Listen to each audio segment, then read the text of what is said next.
গত কয়েকদিন যাবৎ আমার কালিজিরার ভর্তা খেতে ইচ্ছে করছে, যদিও এই ভর্তাটা আমার সবচেয়ে অপছন্দের ভর্তা। আমি যতবারই 1-2বার খেয়েছি, ততবারই এক লোকমার বেশি আমি খেতে পারিনি, নাক ছিটকেছি।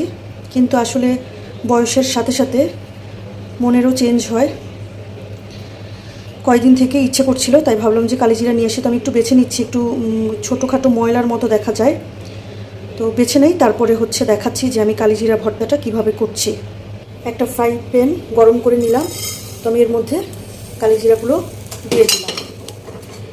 আমি কোনো তেল ইউজ করব না, আর খেয়াল রাখবেন যে কালিজিরাটা যাতে পুড়ে না যায়, অল্প আঁচে ভাজতে হবে।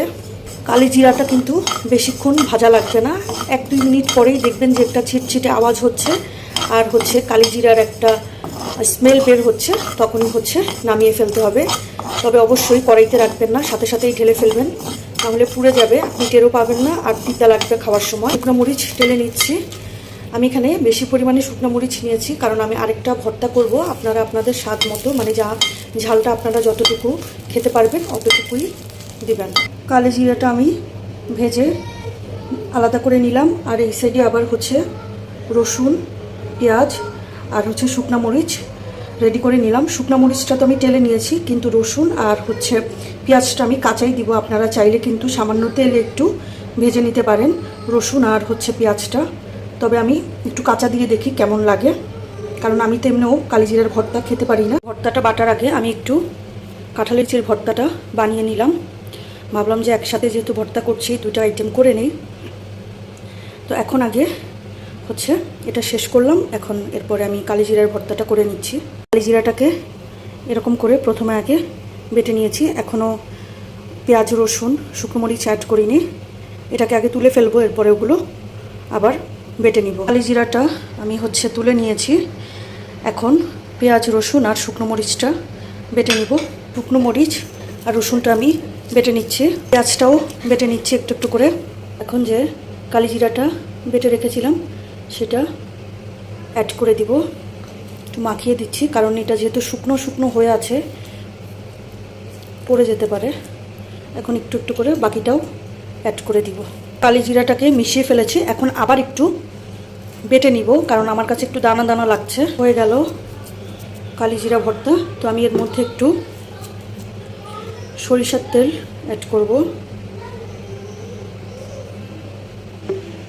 কেউ স্কিপ করতে চাইলে করতে পারেন, আমার কাছে মনে হলো যে সরিষার তেলটা দিলে একটা ঝাঁঝালো টেস্ট আসবে। হয়ে গেল কালিজিরা ভর্তা।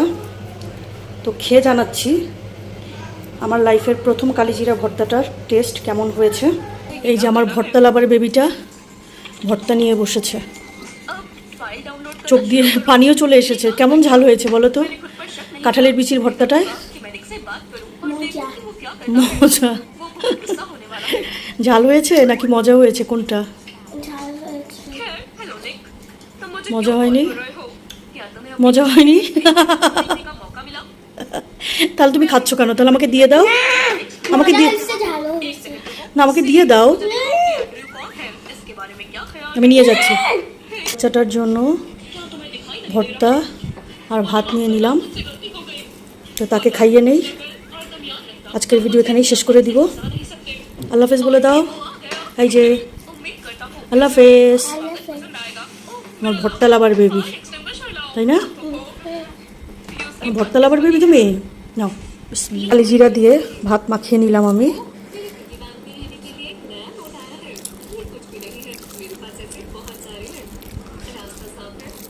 নিজে করে এত বছর পরে ভর্তাটা আমি খেতে পারলাম। আর একটু কালিজিরা ভর্তা নিলাম, খেতে খুব ভালো লাগছে। আসলে কালিজিরাটা তিতা হয়, কালিজিরা ভর্তাটা তিতা হয় যদি কালিজিরাটা পুড়ে যায়। আমারটা আজকে আমি বুঝতে পারলাম পুড়ে যায়নি। যারা পুড়ে ফেলে তাদের কালিজিরা ভর্তাটা তিতা তিতা লাগে। তো যারা খেতে পারেন না কালিজিরা ভর্তা, এভাবে করে দেখবেন, অবশ্যই খেতে পারবেন।